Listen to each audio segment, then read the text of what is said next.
I'm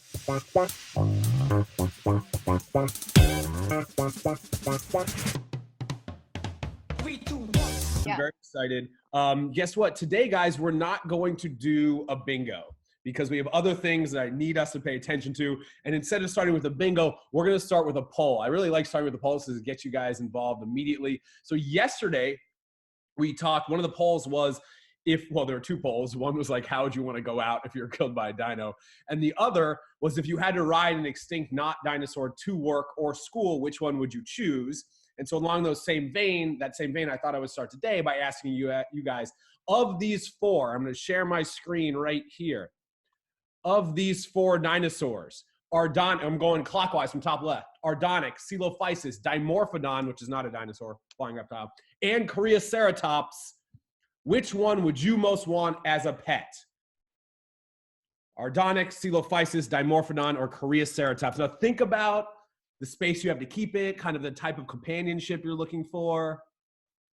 We've got Ardonyx, basal prosauropod, Coelophysis, the first dinosaur to have a wishbone. We got Dimorphodon, down the bottom left, a pterosaur, a flying reptile, not technically a dinosaur. Dimorphodon means more than one shape of tooth. And then down the right, bottom right, Cryolophosaurus, a very small ceratopsian that, believe it or not, was found in Korea. It's very close, neck and neck between Dimorphodon and Cryolophosaurus, both at 18 votes. It's funny, my favorite Coelophysis is losing. We got about 30 more seconds. Only 52 of you have voted, 53 out of the 60, 90% voter turnout. It's pretty good. Eking out at the end right here. Cryolophosaurus is up a little bit higher. Remember, Cryolophosaurus in the bottom right corner is the brownish striped animal, not the very white tan dog thing. Just FYI, it's a different animal. We've got 55 out of 60% voting. I'm going to give this 10 more seconds. It's tight, neck and neck. 19 votes for Dimorphodon, 20 votes for Cryolophosaurus, only 8 for Ardonyx, 9 for Coelophysis, and 5. Put your votes in now. 4, 3. Poll is closed. I'm sharing the results. Eking out a victory. Wow, really close though. 1 point over Dimorphodon. I like that though because Cryolophosaurus is actually a dinosaur, whereas Dimorphodon is a flying reptile. A pterosaur. All right. Yeah, some people are saying that image definitely swayed them. The Cryolophosaurus looks very dog friendly, so it could just join your other dogs in playing already. So, that's probably a good point. Yeah, and great answer, guys.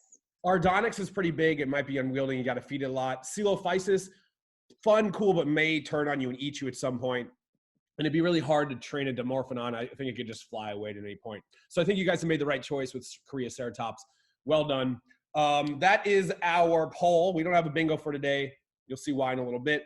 But next, just like every single day, we have a dino of the day. I'm going to bring it right back up here. This is it, ladies and gentlemen. If you want a closer view, you can look at Michael Parthen's background because he also has a Cryolophosaurus behind him. Cryolophosaurus means frozen crested lizard. The diagnostic feature on this guy is that weird sideways mohawk across the top of its head.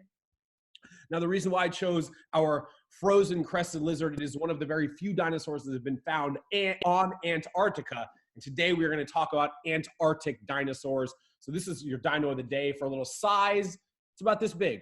So I'd say a little bigger than like Deinonychus, but smaller than Allosaurus. But again, that weird sideways mohawk situation on the top of its head. We'll talk about that in a little bit. But first, it is time to play everyone's favorite game, Dino or Not a Dino. Grace, I'm going to let you choose and introduce who will be competing for fame and glory today. So, Bryn, are you here? Bryn? Is Bryn here? Ooh, Bryn is here every day and always looking amazing. And again, this shirt, just every day, you're killing it. So, Bryn, do you want to play Dino Not a Dino? Yes. All right. Yeah? Cool. Okay. All right. Let's do it. And we see your mom's there, so she can help you out. Is that Awesome. a menorah on the? Is Yeah, that do you have a menorah in the background? Where? Is it on the? Is that a menorah? Or just a cool candle? Oh, no, just candle. Okay. What are you guys talking? It's awesome. Bryn, you have a very cool shirt. Here we go, Bryn. Here's how this is going to work. You can use your mom's help if you need it. I'm going to read you a list of 10 different animals, some of which are actual real dinosaurs, some of which I have totally made up. Your job is to identify the dinosaurs from the not dinosaurs. If you need a spelling, I can do that. If you need help, simply look around the Zoom room. People are going to give you thumbs up or thumbs down to try to help you out. There's also a theme for the not dinosaur animals. Hopefully we'll be able to discern that as well. Bryn, are you ready to play? Yes. All right, here we go. Let's dig in. Animal number 1. Polionychus. Polionychus. I don't see a lot of help coming from the audience right now. Polionychus. Catherine says yes. What else do you guys think? Jade is saying yeah. Oh, M's saying no. Megan's saying no. Oh, it's really divided. Gonna need a final answer. Polionychus, dinosaur or not a dinosaur? No. You are correct. That is not a dinosaur. Off to Good job. 1 for 1. Number 2, I can't even say it. Glaciolosaurus. Glaciolosaurus. Yeah, there we go. Glaciolosaurus. Glaciolosaurus. Grace and her extension. Oh, no. Everyone else is saying yes. Glaciolosaurus. Yes. Yes, that is a dinosaur. Correct. You're 2 for 2. Bryn, off to a great start. Grace, thank you for choosing such a smart dino scientist. Number 3, Dengaeanator. Dengaeanator. I see a lot of thumbs down from the audience. I don't really see any thumbs up. James seems pretty confident with his no. Dino West says no. Juno says no. Jenna Hartley. What do you think, Bryn? Dengaeanator. Not a dino.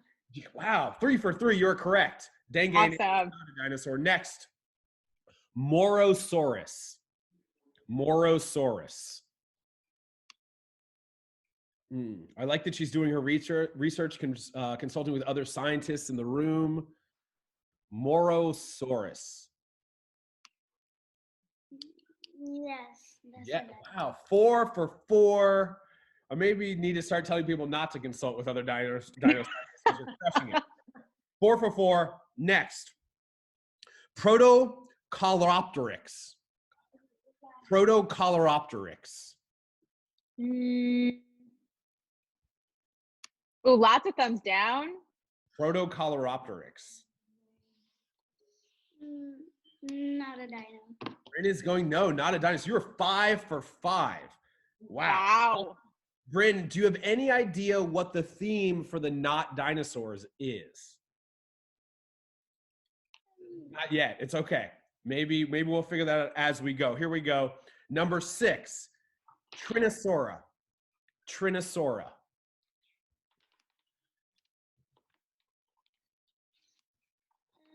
Yes. Bryn, let me ask you about your strategy right now. Are there particular people that you were looking to for a thumbs up, or are you just kind of scanning everyone? Pretty much looking at everyone. Okay. You don't want to single out any dinosaur scientists. All right. So using everyone's help, is Trinosaura a dinosaur?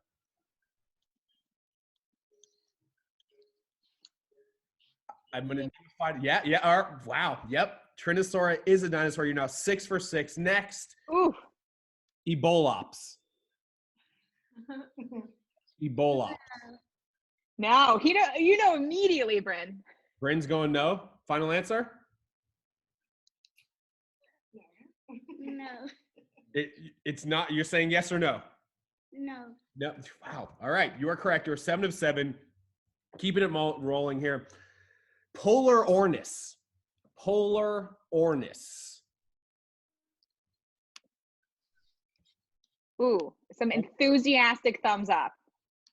Ooh, Michael Partham just put a thumbs down. Uh-oh, we have some scientific debate in the Zoom room right now. Polar Ornis. No. No, Polar Ornis actually is a dinosaur. Oh. First incorrect answer. That's okay. You're 7 and 1. You're crushing the game. Next, Cephalocephaly. Cephalocephaly. No. No. No. Dustin, I am officially upset about this theme, but please keep going. Listen, Grace, half of my goal for Dino 101 is just to make you upset. Cephalocephaly is not a dinosaur. You have now gotten 8 correct, 1 incorrect. Before I read the last one, Bryn, were you able to figure out what the theme of the not dinosaur animals is? Viruses? It is all types of disease. You're right. We had polionychus, we had dengueinator, protocoleopteryx, ebolops, cephalocephaly. These are all diseases. That is correct. Okay, last one. You've gotten 8 right, 1 wrong to get a 90, get an A. Last but not least, Coronasaurus. Coronasaurus. Coronasaurus. We have a lot of, I only see 1 thumbs up. Interesting. Okay. I'm going to need a final answer, Bryn. Coronasaurus. Can you spell that? I absolutely can spell that. It is C-O-R-O-N-A Saurus. C-O-R-O-N-A-S-A-U-R-U-S. Coronasaurus. Not a dino. You are going not a dinosaur. So I have good news and I have bad news. The good news is you have won the game. The bad news is you got that one incorrect. Coronasaurus, thank you, Michael Partham, is an actual Canadian Opsian. Coronasaurus is a real dinosaur that was named before all of this. But you still got 8 out of 10, which is incredible. Bryn, thank you for playing. You crushed the game. Grace, shouts to you for picking a great competitor. Also, Bryn, shouts to your shirt. Can you stand up so we can see that cool shirt? Nice. I like that a lot. Oh, it's a Jurassic World shirt. Cool. Also, shouts to your almost menorah behind you on the left. Bryn, thank you for playing. That was great.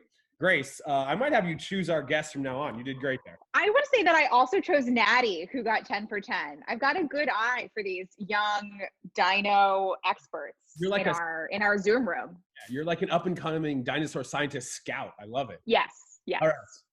Speaking of up and coming, look at the world, you guys. It's been up and coming for a while. Wow, that was an awful segue. What are you going to do? Today, we are going to talk about Antarctic dinosaurs, right? And so before we can get into that, we should probably talk for a moment about M's shirt, because that's exactly what we're going to talk about today. Hit us with that shirt, M. Look at that. Hold on, I'm going to spotlight you. Can you stand up a little bit more? Okay. What did it say? Brave old world. Okay, Pangea. So Pangea is the name that we give to literally all the continents on the world when they were together, or at least very closely together, from about 300 million years ago until not so long ago. So in order to kind of show you guys that, I found this cool visualization. Switch back to me for a second here. And that shows the different continents over their positioning over the Mesozoic, during the time that dinosaurs were alive, from about 250 million years ago to about 65, 66 million years ago. So we're just going to walk through it here. So this is close to the beginning of dinosaur time, right? Dinosaurs first came onto the scene about 250 million years ago. This is slightly thereafter. This is 240 million years ago. And as you can see, all of the continents are one giant continent. I think top right, it's part of Asia. I think that's part of Europe, actually. I'm not really sure, but that's a little bit separate. But most of the continents were together 240 million years ago. We call this Pangea. We're going to fast forward now. This is 200 million years ago. Moving a little bit into the future, we can see them starting to separate, starting to see like Asia kind of separating off from the Americas and Africa. Moving forward in time, here's 190 million years, still separating a little bit more. Now, I wanted to bring this up because you guys can notice down on the bottom, from about 240 million years ago to about 190 million years ago, that bottom continent is what we now know as Antarctica. But starting again, a long time ago, these were all together and it was farther north, right? So this is about 200 million years ago. This is 190 million years ago. Moving forward, as the continents start to separate, you can kind of see North America now. You can see it starting to separate from South America and Africa. This is 160 million years ago. Now we got 130 million years ago, still separating. We can start to see Antarctica continuing to drift south. These are all continental. This is all examples of continental drift, tectonic plate movement causing the continents to move around. Here's 100 million years ago. We can start to see kind of a globe similar to what we see today. We can see the different continents taking shape. I also like this one because if you look at North America, you can see that giant sea that cuts North America in half. that was called the Western Interior Seaway. And that is why we now find things like mosasaurs and ichthyosaurs and other marine reptiles that lived in the ocean in places like Kansas and Oklahoma now, because 100 million years ago, that was a beautiful beachfront destination. Now we got about 70 million years ago, much more similar to what we see today. This is right before the asteroid that took out most of the dinosaurs. You can see how close South America and Africa were at the time. Remember, just 100 million years ago, smashed together, starting to separate a little more. And then about 60 million years ago, right after the extinction of all non-avian dinosaurs, the continents are starting to appear much like they do today. And I bring this all up because when you look at this globe, or our globe, obviously Antarctica is down at the bottom where the South Pole is. But you go back about 240 million years, you go back about 200 million years, Antarctica wasn't all the way down in the south. Right? So it was a much more warm and temperate climate than it is today. So today, when we talk about Antarctic dinosaurs, you guys shouldn't think about Antarctica the way it is today. It's not just ice and snow. Antarctica, about 200 million years ago, wasn't really warm. It probably maybe hit freezing at some point, but generally speaking, it was pretty temperate. It was kind of cool, but it wasn't like snow and ice the way we think of Antarctica now. And so as we talk about Antarctic dinosaurs, we're not talking about dinosaurs that lived like in a frozen tundra. It is a frozen tundra now, which is pretty bonkers that we're finding fossils on a frozen tundra. But again, 200 million years ago, wasn't quite the same, much more temperate. And that brings us to our first Antarctic dinosaur of the day, with a name that I'm not crazy about, but here we go. IMPEROBATER. This is IMPEROBATER. And I wanted to show this one first because, yes, this is an Antarctic dinosaur. It lived about 71 million years ago. Its name means powerful warrior. It was about Deinonychus size, as you may be able to see from our lady friend in high heels for some reason modeling. I'm not really sure why that's the case. You know, what are you gonna do? But I wanted to bring this up because I think a lot of times when people think of Antarctic dinosaurs, they think of stuff walking around in the snow. And then that informs the depictions and the paleo art renderings of these animals. So for instance, this one just looks like they mashed up a raptor and a penguin, which is fine, I guess. Like, we don't know if it looked like that or not. But I think we could probably have a little bit more creative license to not make these things just look like Antarctic animals. That's not even my favorite version I found of IMPEROBATER. It's this one when someone's like, you know what? What if we just mashed up this dinosaur and an eagle? Yeah, exactly. Like, what is this weird, giant, bald, eagle-headed, strange dinosaur? I don't know. But anyway, that's IMPEROBATER. That's one of 3 of our Antarctic dinos of the day. Has anyone actually heard of IMPEROBATER? Because I had not before this.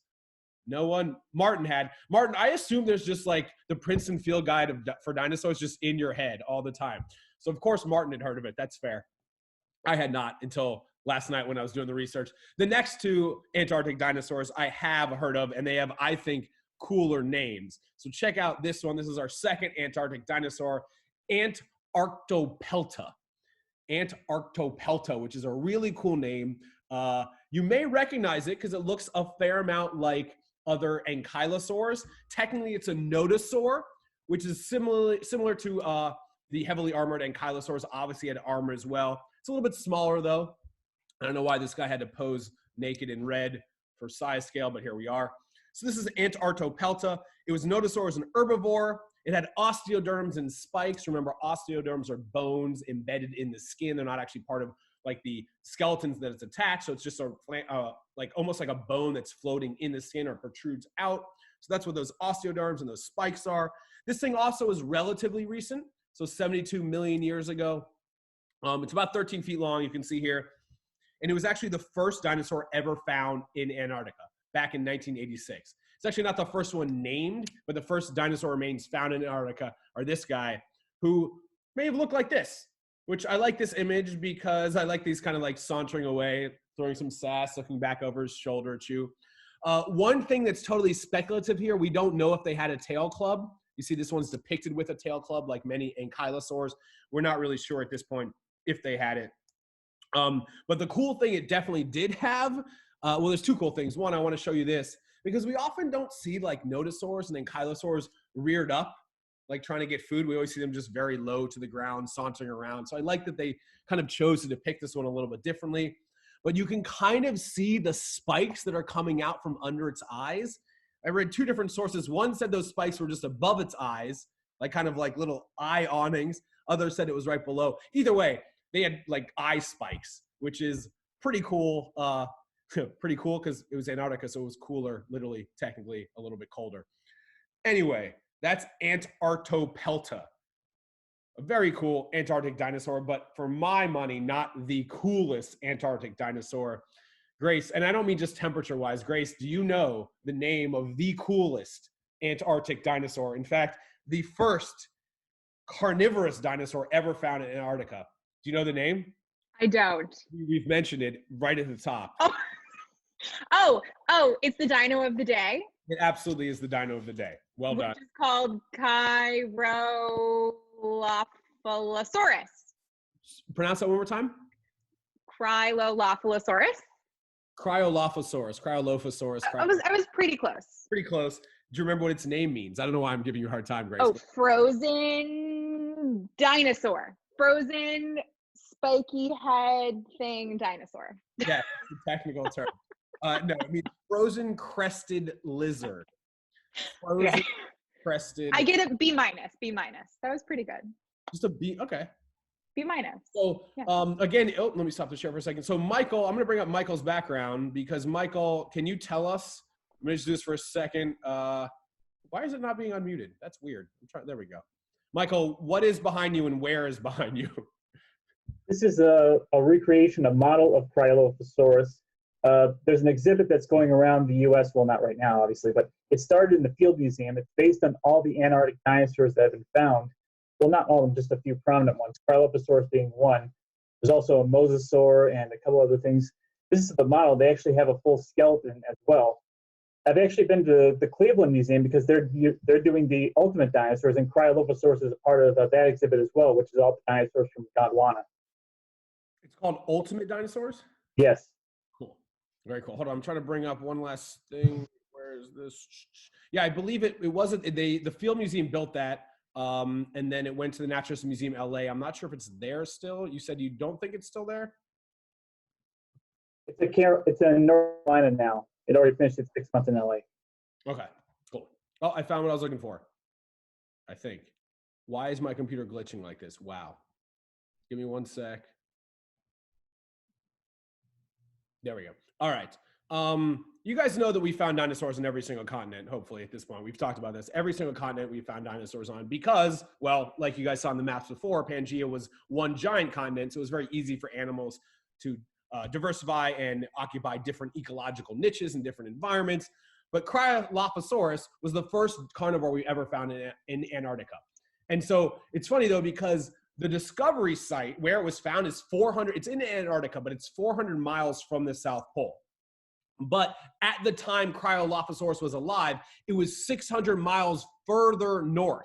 So that's how much these continents have moved. So this animal, its remains at least, have moved 600 miles further south to where we found it now. So that's what I mean about not being a very like frozen tundra Antarctic dinosaur. The environment was much different. I mean, it wasn't frigid, but you know, it was maybe a little bit cooler. So maybe bring a light jacket, you know, and maybe, I don't know, put your name on that light jacket so other members of the human species can recognize you by putting, you know, I put Growick on the back, Grace maybe Astrove on the back.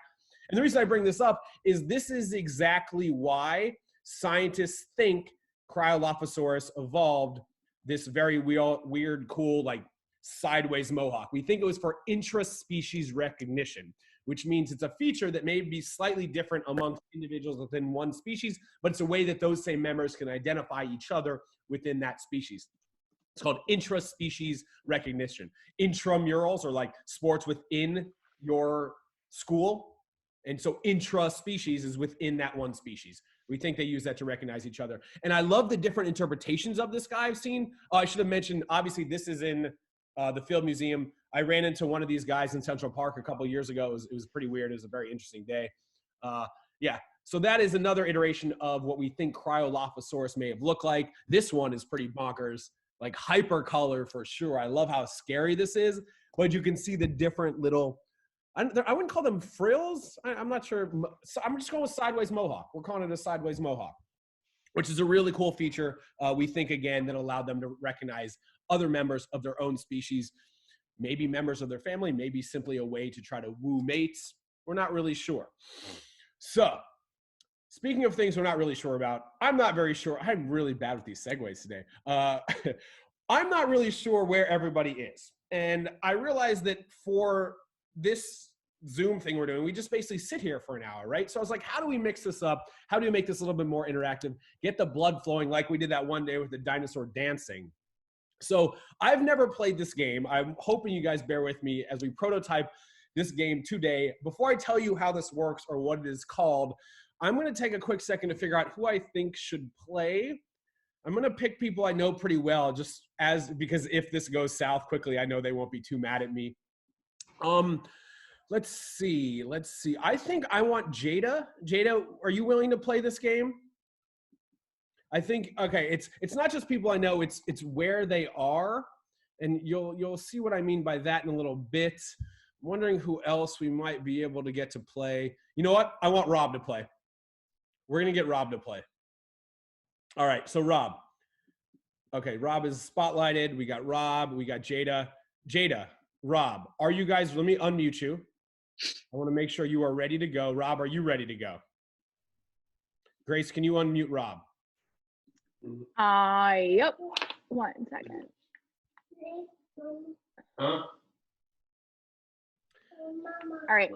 Jada, I know there's other people with you. I just want to let you know that you're not allowed to have any help. This is the game. You need to play on your own. Okay. All right, Rob, are you ready to play the game? Kevin. Okay, here's how this is going to work. This is a game that I have called, so we're all one big Dino 101 quarantine stuck at home zooming together, so why not zoom around your house doing dinosaur-related scavenger hunt-like games? That is the tentative name for this game. If you have a better suggestion, let me know. Here's how this is going to work, Jada and Rob. There is going to be 3 rounds. Each round, I'm going to ask you to bring us something from your environs, right? So that's what I mean by scavenger hunt. There are going to be 3 rounds. You are going to bring me the thing I request, and then totally subjectively, I am going to determine who has won the round, whether it is Rob or Jada. You have no more than 20 seconds. I'll give you up to 30. You have no more than 30 seconds to find said item. Rob and Jada, are you ready to play round 1? I'm ready. Okay, Rob, Jada, you have 30 seconds. You need to bring us a version of the world. Go.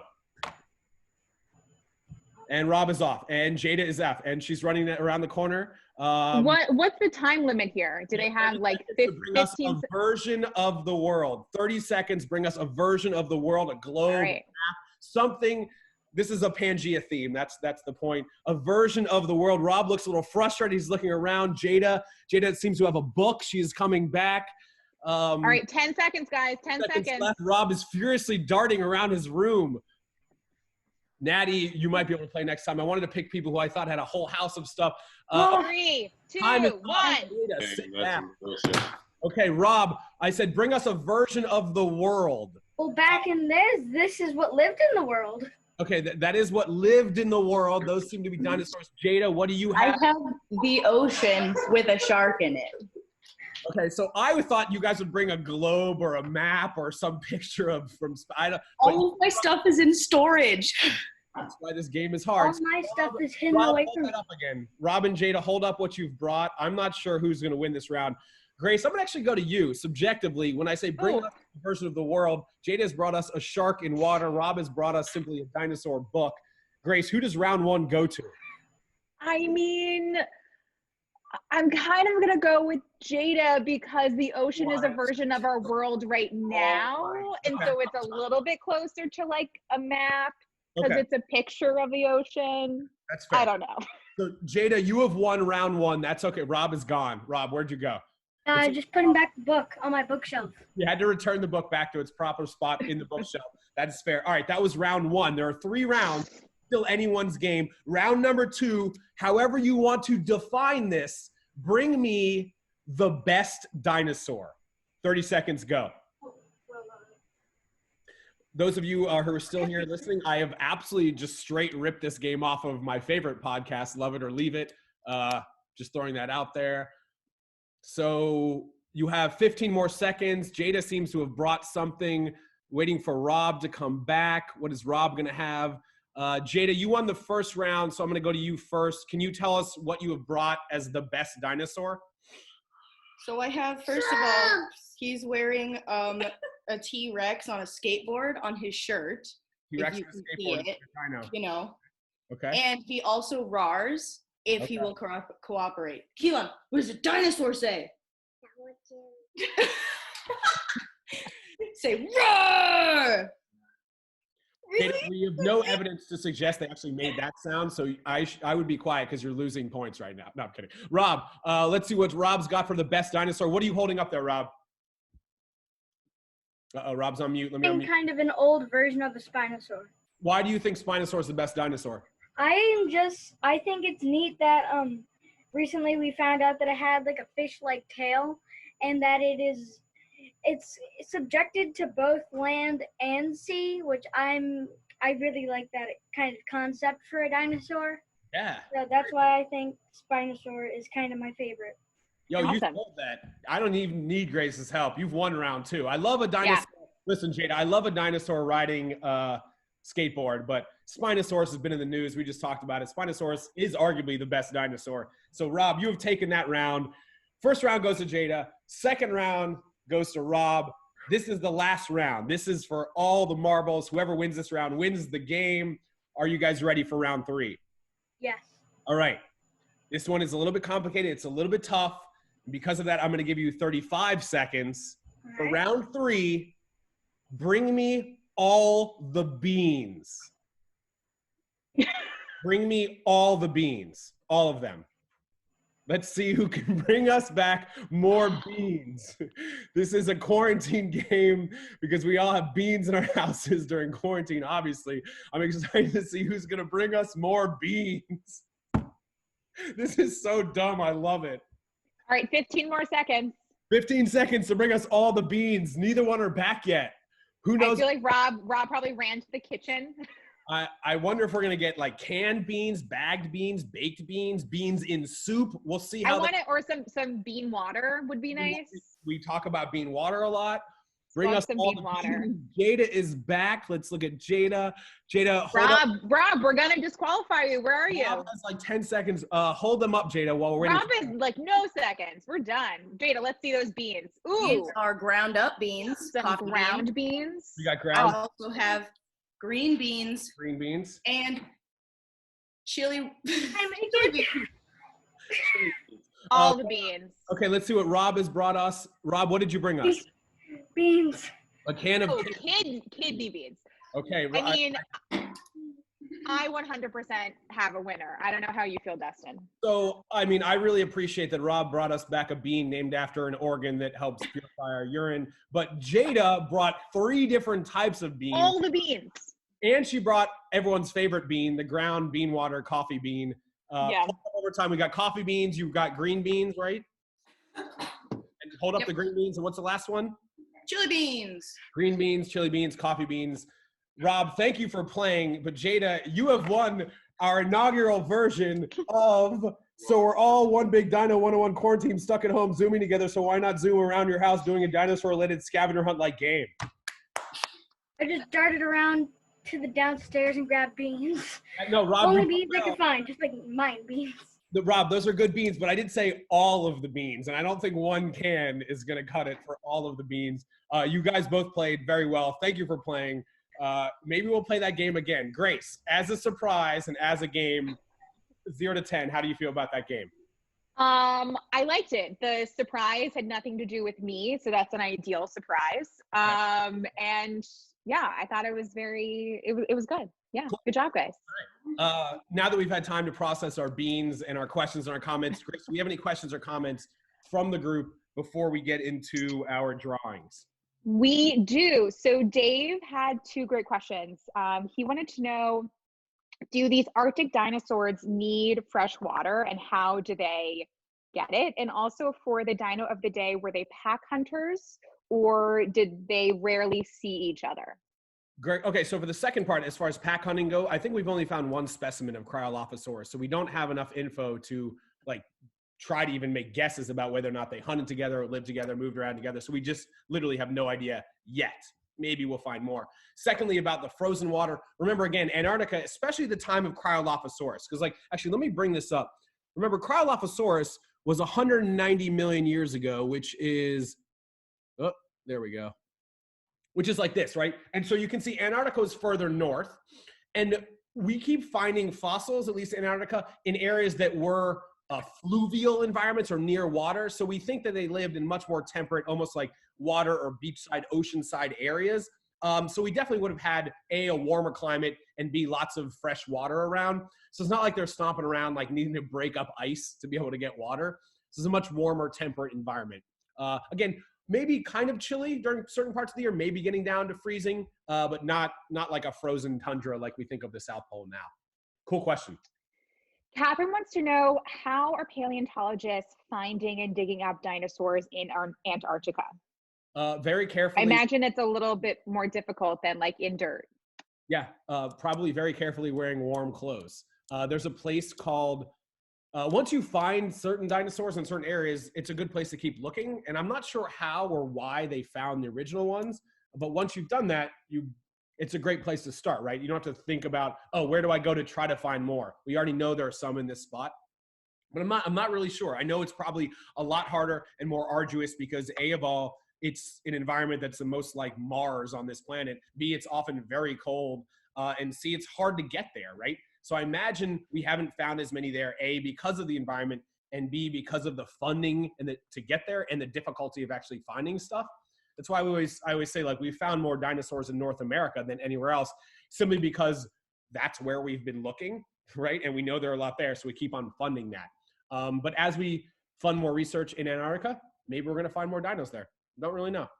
Good question, though. So your mom wants to know what chemical compounds were contained in those crests, in those like sideways mohawks. My mom wants to know that? Yes. What chemical? I'm not sure if they had, well, I mean, I guess technically everything is a chemical, like H2O or chemicals. I don't think, I mean, it would have whatever chemicals were organically produced in bone or keratin. I'm not sure if that was like a hard, bony crest or if that was mostly keratinous, which is like what our fingernails are made out of. But so if you want to go chemicals, I would imagine there's a fair amount of calcium in there. Good question, Mom, but I don't know. So we don't know the color either. Don't know the chemical composition. Because also remember, fossils are bones that have turned into solid rock. So in order for something to fossilize, one of the major ways is all the organic materials and minerals and chemicals in the bone are replaced by the inorganic materials and chemicals in the earth around it. So we wouldn't be able to see usually the exact chemicals or chemical composition within the bone because it hasn't been a bone, it's been a rock for millions of years.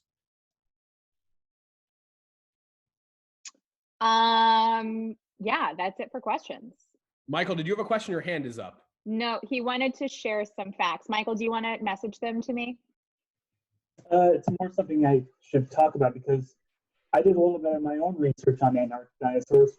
They found only fragmentary evidence of a few of these things, such as a Hadrosaurus tooth and some bones of what they think is an Australopithecus dinosaur. But the interesting thing is, the Hadrosaurus tooth is virtually identical to his North American cousins, and the same with the ornithomimid.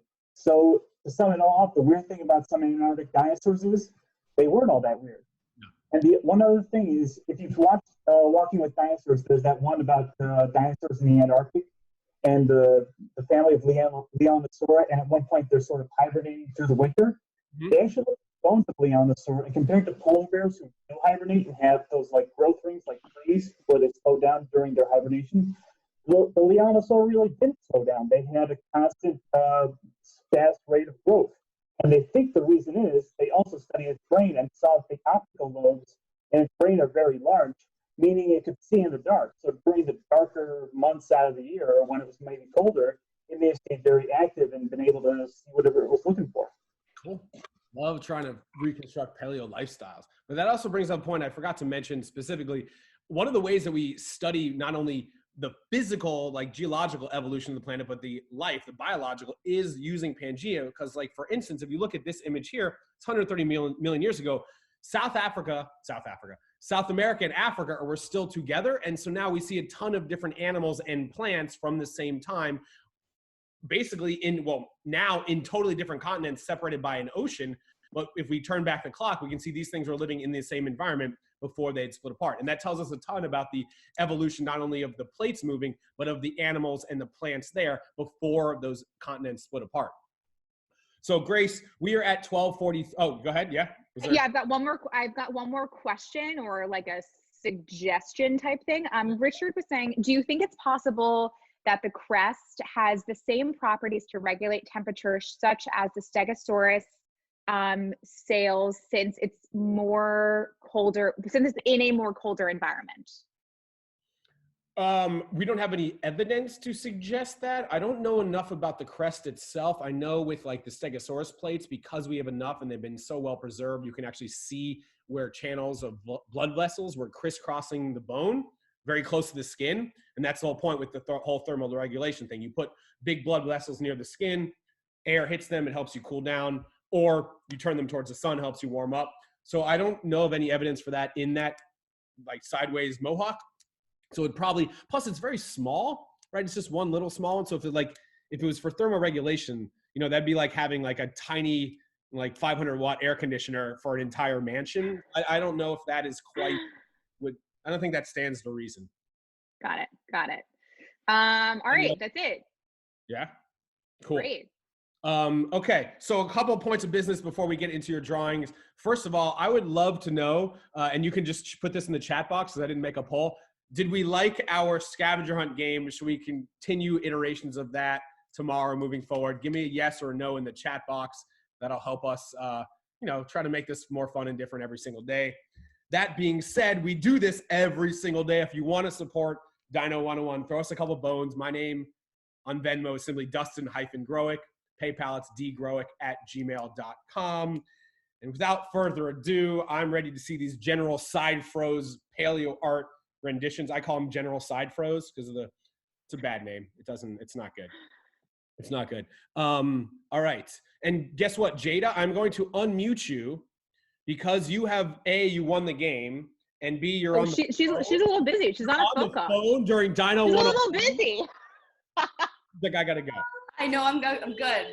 Well, no, because you won the game and because you're such a tremendous paleo artist, each time I want you to be my co-host for our gallery walk here. I'd like to hear your thoughts on everyone's art. We'll start with yours, though. Could you please hold up your Cryolophosaurus? I ran out of time, so I drew M as scale, but she looks really bad. I'm so sorry, M, but you got the Pangea shirt, so that's good. We got the Pangea shirt. Her hair looks a little different than it does in real life. Yeah. I'm here for Chrissy Teigen, the Cryolophosaurus. Well done. Yes. All right, let's see what other renderings we got. I'm going to need you to weigh in, Jada. We're going to start with Martin's. Ooh, I love it. detailed It headshot. looks like a little fur ball neck. I love it. Yep, I like the furball Furry neck meat. Christine is not here for the neck. Ooh, similar. Ooh, I like it. Decapitated RIP. Well done, Megan. I like the head crest. Good head crest. What about this one? It's so colorful. Ashley's are always very colorful. I love. I also just want to give a shout out to your fingerless gloves. When I worked at the American Museum of Natural History, there was one winter where my hands were cold all winter, so I wore fingerless gloves walking around the museum, and everyone made fun of me. But my hands stayed warm, and that's all that matters. All right, we're going to Catherine. Oh, look at this. Oh, he's beautiful. Beautiful. Is it snowing? He's a little bulky, a little bit thick in the middle. I like that. Maybe just getting ready to hibernate. We don't know. It's good. It's a good one. Look at Tony's. Let's go to Tony here. Clyde, great name. Clyde, really good name. I like, Jada, you notice how she's articulated the hands pointing in. Remember, clappers, not slappers. Yes. That's great. Margot. Jada, what do you think about Margot's here? Margot is an incredible artist, and this dinosaur looks incredible. He looks hungry. He's about to destroy somebody. Speaking of hungry, this guy put something in his mouth already. Craig, perfect. Craig. Craig is a great name. They should use very basic first names as dinosaur names more often, like Craigosaurus or like Danopolis. Just super generic name. Heliops, yeah. Perfect. That one's good. I like that one. That's Bryn too. Bryn, thank you for playing. You crushed our game earlier. Agus is adding to his paleo art gallery. I like it. His hands look deadly. Agus, I'm always like impressed because I'd be so paranoid that I wasn't gonna have enough room on either side, and the head and the tail would just like exit the side of the Post-it notes. I run out of room on like a whole sheet of paper, and then I just like curl the tail around inaccurately. Speaking of curling the head, Inez, yours are always so beautiful. I love your patterns. I love this one. Inez, on that right hand, make sure you turn those wrists in. They should be facing each other. I'm only giving you a hard time because these are so good. So good. Ooh, here's a whole gallery in one window. Oh my goodness, a rainbow. These are gorgeous. These are perfect. I wonder how many artists are working there. It must be some sort of like artist co-op residency happening over there. This other one looks like it's wearing a hat. Yep. Like the head crest looks like a little top hat, which I'm totally here for. Very classy. Very classy. He needs a monocle. No dinosaur has ever been disrespected as much as Cryolophosaurus, Abraham Lincoln of dinosaurs. That's a really weird political reference I just made. Here we go. Richard Cantu. Ooh, Crisis. Oh, I like this guy. Looks scary. Looks menacing. I like the little beautiful situation. He looks scary, but I still want to be his friend. Oh, look at that little guy. Nice. All right, moving on to Amy here. Crunch. A penguin for scale. That's incredible. Yes. That looks like one of the extinct species of penguins we found that are like 6.5 feet tall. Like They were way too large. murder penguins in the past. True story. Oh wow, M really went for it today. Oh my goodness, this is beautiful. Now I feel even worse for making your image in my pictures so awkward and weird. Like, why did I make your hair so straight? Because it's not. Just quick shout out to Karasaurus's background here. I think she's. Oh heck yeah. Oh, I love this. This is like straight out of Jurassic Park. Oh no, we can't see your drawing with the background on. There we no. Blocks out the whole. Okay, there we go. There it is. All right, let's see it. She's working on it. Okay, we want to see the finish. You have to show us on Instagram later the finished product. On Insta, tag these as of the Daily Dino. Whoop, I'm trying to, let's see. Yasmin's got a nice, I love how you fold in the paper here just to make sure there's no extra. Chris the Cryolophosaurus. That's good. Nice. We've seen a lot of different colors here. Jada, you're wearing a yellow shirt, so I'd love to hear your thoughts on this one. Oh, it's perfect. This would be, my mom's favorite color is yellow, so I'm just imagining how much she would absolutely love this. His name should be Lemon. That's good. My mom's favorite color is yellow too. Oh my God, our moms are best friends. Looks like my mom is passed out in the back of her Zoom. Oh, she's on the phone. She's on the phone. She doesn't even hear us right now. Anyway, Lauren. Ooh. That is scary. I like his tongue sticking out too. Gives him a little bit of character. You guys remember the top hat we saw earlier? How about this one? Oh my God, I love it so much. Chris, it's so good. And it has a monocle. This is what I was talking about. Yeah. I like how we've made all of our dinosaurs very classy. Yeah. Ooh, I like this. Fire? Is it about to eat something? Maybe. Or they're just aggressive friends. Aggressive. That's my favorite type of friend, the aggressive friend. Maddie. Dustin, that's why we're best friends, because I'm very aggressive. You are my most aggressive friend. Oh, heck yeah. Cool background. Maddie, your room got a great makeover. Love it. Yeah, right? It looks great. It looks like the sword is going into the dinosaur's mouth. Rocking the original faux hawk. Oh, really it's good. Perfect. Listen, she's slightly cheating because she's the head of education at an art museum. So that's not cheating. It's not cheating. No, it just means that you're really good at drawing. Well done. I like that. Thank you, Kayla. Let's see. Do we have any last ones? I think that's about all of them. You guys, these were great. This paleo art gallery was very good today. Grace, based on our chat comments, are we going to play the game again? Well, I sent you a long debrief on all of that, so we can discuss later. But the general consensus is people liked it. You already are giving me constructive criticism. Yes. We haven't even finished our session yet. I love that. That is great. All right, you guys are coming to the end of our time today. Thank you guys for exploring Pangea and 3 of our favorite Antarctic dinosaurs, including obviously Cryolophosaurus. Like Michael brought up, there is a temporary dinosaur exhibition called Antarctic Dinosaurs that was built by the Field Museum. It's traveling to different museums right now. check it out because the feathered full-size model of the Cryolophosaurus is pretty awesome. It's pretty big, and I say that to juxtapose what we're going to talk about tomorrow. Who was this Megan earlier? Who had this idea? Because I think it's a great idea for what we're going to do tomorrow. Was that you, Megan? Is Megan gone? Megan might be gone. She's here. Oh, there she is. Yeah. You know what I'm talking about? We said this in the VIP room. Oh no. It was, I think the small guys, it was a jumping off point of what Jada said. Okay. You went there in your own brain. So it's a collaborative team effort, much like the scientific endeavor itself. That is right. So tomorrow we are going to do our favorite smallest dinosaurs, the little teeny tiny small dinos, because we think about dinosaurs as literally big facts, but there are a lot of dinosaurs, including birds, that were very small. So we're going to talk about our favorite non-avian, non-flying, tiny dinosaurs. That is tomorrow. But for now, I don't care if you're studying Pangea or simply getting out a shovel to try to get as much snow as possible to build a home for your Antarctic dinosaurs. Never stop digging. I'll see you guys tomorrow. I love you. Happy Tuesday. And thank you for playing our new game. See you guys tomorrow for the world's best, smallest dinosaurs. Let's go. Bye, everybody. Bye, guys.